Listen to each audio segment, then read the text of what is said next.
Hello అండి, నమస్తే. Welcome back to my channel Sri విరోహిమాస్ కిచెన్. ఈరోజు అందరికీ ద మోస్ట్ ఫేవరెట్ మసాలా గుత్తి వంకాయని ఎలా తయారు చేయాలో ఈ వీడియోలో చూపించబోతున్నాను.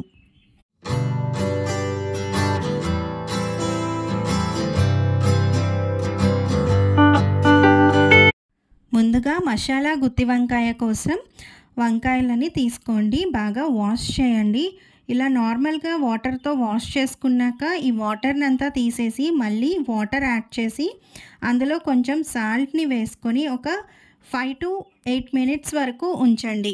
అలా ఉంచటం వల్ల మనకి దానిపైన ఏమైనా బ్యాక్టీరియా ఉన్నా డస్ట్ ఉన్నా కూడా పోతుంది. అలా మనం ఒక 5 minutes అలా ఉంచాక మళ్ళీ వాటిని ఒకసారి ఇలా పామ్తో క్లీన్ చేసుకున్నాక ఈ వాటర్ని వంపేసి మళ్ళీ ఫ్రెష్గా వాటర్ని వేసుకొని అందులో కొంచెం పసుపు, కొంచెం సాల్ట్ యాడ్ చేసుకోవాలి. అలా యాడ్ చేసుకున్నాక వంకాయలని మనం 4 భాగాలుగా కట్ చేసుకోవాలి. ఇలా నేను చూపించిన విధంగా కట్ చేసుకోండి. లోపల ఏమైనా పుచ్చులు కానీ ఏమైనా ఉంటే చూసుకొని ఆ వాటర్లో యాడ్ చేయండి. ఇలా పసుపు అలానే సాల్ట్ వేసిన వాటర్లో యాడ్ చేయడం వల్ల మనకి వంకాయ కలర్ చేంజ్ అవ్వకుండా ఉంటుంది. అన్నీ అలానే కట్ చేసుకొని ఇందులో వేసుకోండి.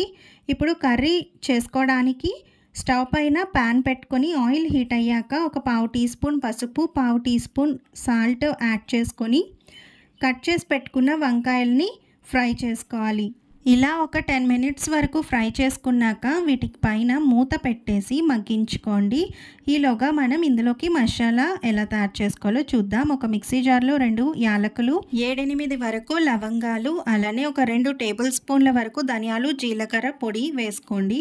పొడి లేకపోతే 2 స్పూన్ల ధనియాలు, 1 tablespoon జీలకర్ర వేసుకోండి. 1/2 teaspoon పెప్పర్ పౌడర్ లేకపోతే దాని ప్లేస్లో 4-5 మిరియాలు వేసుకోండి. 1 teaspoon వరకు అల్లం వెల్లుల్లి పేస్ట్, ఒక చిన్న దాల్చిన చెక్క ముక్క, 1.5 tablespoon వరకు గసగసాల పొడిని వేస్తున్నాను. లేకపోతే గసగసాలన్నా వేసుకోవచ్చు. అలానే జీడిపప్పు వేసి ఇలా ఒకసారి బ్లెండ్ చేసుకున్నాక ఇందులో 2 tablespoonల కారం, 3 వరకు పచ్చిమిరపకాయలు, ఒక 2 మీడియం సైజ్ ఆనియన్స్ని ఇలా కట్ చేసుకొని వేసుకోండి. అలానే ఒక పెద్ద టొమాటోని కూడా కట్ చేసుకొని ఇలా ముక్కలు వేసుకోండి. అలానే కొంచెం కొత్తిమీర, ఇవన్నీ కలిపి బ్లెండ్ చేసుకోండి. మీ దగ్గర గసగసాలు లేకపోతే దాని ప్లేస్లో ఇంకొంచెం ఎక్స్ట్రాగా జీడిపప్పును వేసుకోవచ్చు. లేదు అంటే నువ్వులు కూడా కొంచెం డ్రై రోస్ట్ చేసుకొని వేసుకోవచ్చు. ఇలా మంచి పేస్ట్ కన్సిస్టెన్సీలోకి రావాలండి. ఈలోగా మనకి వంకాయలు అనేవి చక్కగా మగ్గిపోయాయి సాఫ్ట్గా. వీటన్నిటినీ కూడా ఒక ప్లేట్లోకి తీసేసుకుందాం.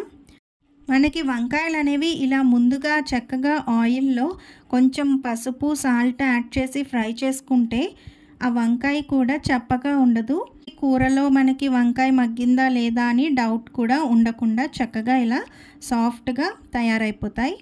ఇప్పుడు అదే ఆయిల్లో ఒక రెమ్మ కరివేపాకుని వేసుకొని కొంచెం ఫ్రై చేసుకున్నాక ఒక 2 పచ్చిమిర్చి చీలికలుగా కట్ చేసుకొని ఇలా యాడ్ చేయండి.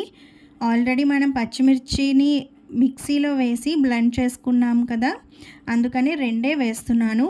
మీరు ఎక్కువ తింటే ఎక్కువ కూడా యాడ్ చేయొచ్చు. నేను ఇందులో కారం కూడా చాలా తక్కువ యాడ్ చేశాను. మీకు ఎక్కువ కావాలంటే యాడ్ చేసుకోవచ్చు. ఇప్పుడు మనం ముందుగా చేసి పెట్టుకున్న మసాలా పేస్ట్ని ఇందులో యాడ్ చేసి పచ్చి వాసన పోయేంత వరకు ఫ్రై చేసుకోవాలండి. మనం ఇందులోనే అల్లం వెల్లుల్లి పేస్ట్, జీడిపప్పు, అలానే గసగసాల పొడి ఇవన్నీ యాడ్ చేయడం వల్ల సహజంగానే వాటికి కొంచెం కింద అతుక్కుంటూ ఉంటుంది, అడుగంటుతూ ఉంటుందండి ప్యాన్ అనేది. సో దాన్ని బట్టి మనం మధ్య మధ్యలో ఇలా మిక్స్ చేసుకుంటూ ఆయిల్ పైకి తేలేంత వరకు ఇలా కలుపుకుంటూ ఉండాలి. మనకి ఇలా కొంచెం ఫ్రై అయ్యాక ఇందులో నేను కొబ్బరి పాలని యాడ్ చేస్తున్నాను. జస్ట్ నేను ఒక చిన్న కప్పు కొబ్బరి పాలని యాడ్ చేశానండి. మనకి గ్రేవీ కన్సిస్టెన్సీ, ఆ థిక్నెస్, క్రీమీ టెక్స్చర్ అనేది బాగుంటుందని నేను వేసుకున్నాను. అండ్ ఇందులో కొబ్బరి పాలు వేయకపోయినా కూడా టేస్ట్ బాగుంటుంది. లేదు ఇది ప్రాసెస్ అనుకుంటే ముందుగా మనం మిక్సీ పట్టుకున్న మసాలాలోనే 2 కొబ్బరి ముక్కలు వేసేసినా సరిపోతుంది. ఇప్పుడు మనం ముందుగా ఫ్రై చేసి పెట్టుకున్న వంకాయల్ని ఇందులో యాడ్ చేసుకోవాలి. జాగ్రత్తగా మిక్స్ చేసుకోండి. మనకి వంకాయలు చాలా సాఫ్ట్గా ఉంటాయి కదా, విడిపోతాయి. మనకి గుత్తిలాగా ఉండాలి అంటే కొంచెం జాగ్రత్తగా మిక్స్ చేయాలి. ఎక్కువగా కలిపేస్తే మనకి అవి విడిపోతాయి. ఇలా మొత్తం మసాలా అంతా వంకాయలకి పట్టేటట్టు ఒకసారి కలపండి. ఇప్పుడు నేను వేసిన మసాలా అనేది కరెక్ట్‌గా సరిపోతుందండి మసాలా గుత్తి వంకాయకి. మనం ఎక్స్‌ట్రాగా ఇంకా వేసేయకూడదు. బిర్యానీ ఆకులు కానీ, వేరే వేరే ఇతర మసాలా స్పైసెస్ మనం వేసినా కూడా అది అంత టేస్ట్ ఉండదు అండ్ చేదొచ్చేస్తది. ఇలా పర్ఫెక్ట్‌గా చేసుకొని చూడండి, చాలా బావుంటుంది. ఇప్పుడు ఇందులో కొంచెం సాల్ట్‌ని యాడ్ చేస్తున్నానండి. యాడ్ చేసి ఒకసారి మిక్స్ చేసుకున్నాక ఇందులో వాటర్‌ని వేసుకోవాలి. వాటర్ వేసుకున్నాక ఒకసారి మనం మొత్తంగా మసాలాలన్నీ ఈవెన్‌గా ఉండేటట్టు ఒకసారి కలపాలండి. నేను చూపించిన విధంగా అటు ఇటు పట్టుకొని ఇలా కుదుపుతూ కలిపితే బెటర్ అనమాట. ఎక్కువ గరిటె పెడితే మనకి వంకాయ అనేది విడిపోతుంది. ఈ టైంలో సాల్ట్ కానీ, కారం కానీ చెక్ చేసుకొని యాడ్ చేసుకొని ఒకసారి మిక్స్ చేయండి. పైన మనం ఏదైనా ఒక మూత పెట్టేసి ఒక 5 మినిట్స్ వరకు అలా ఉంచేయండి. అలా ఉంచేశాక మళ్ళీ ఒకసారి మూత తీసి మిక్స్ చేసుకుంటూ మళ్ళీ మూత పెట్టేసి మనకి ఆయిల్ అనేది పైకి తేలేంత వరకు మంచి కలర్ అనేది వస్తూ ఉంటుంది. అండ్ మీకు ఇప్పుడే అనిపిస్తుంది కదా, గ్రేవీ కన్సిస్టెన్సీ మంచి థిక్నెస్తో అయితే ఉంది. ఇంకా మనకి ఇలా దగ్గర పడి చాలా టేస్టీగా ఉంటుంది. వంకాయతో ఏ రెసిపీ చేసినా చాలా టేస్టీగా ఉంటుంది. అందులోనూ గుత్తి వంకాయకి చాలామంది ఫ్యాన్సే ఉంటూ ఉంటారు. ఒకసారి మీరు ఇలా ట్రై చేయకపోతే ఒకసారి డెఫినెట్‌గా ట్రై చేయండి. చాలా పర్ఫెక్ట్‌గా, చాలా టేస్టీగా ఉంటుంది ఈ గుత్తి వంకాయ కర్రీ అనేది. ఇంకా ఆల్మోస్ట్ కర్రీ అయిపోయిందండి. చూసారు కదా ఎంత టెండర్‌గా ఉందో వంకాయ, అండ్ పైకి ఆయిల్ అనేది సెపరేట్ అయిపోయింది. చాలా టేస్టీగా, చాలా పర్ఫెక్ట్ రెసిపీ అండి. తప్పకుండా ట్రై చేయండి.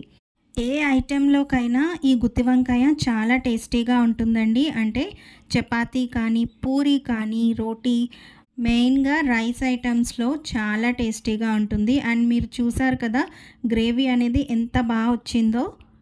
ఈ మసాలా గుత్తి వంకాయ మీకు నచ్చినట్లయితే లైక్ చేసి, షేర్ చేసి శ్రీ విరోహిమాస్ కిచెన్ ఛానల్ని సబ్స్క్రైబ్ చేసుకోండి. Bye, take care.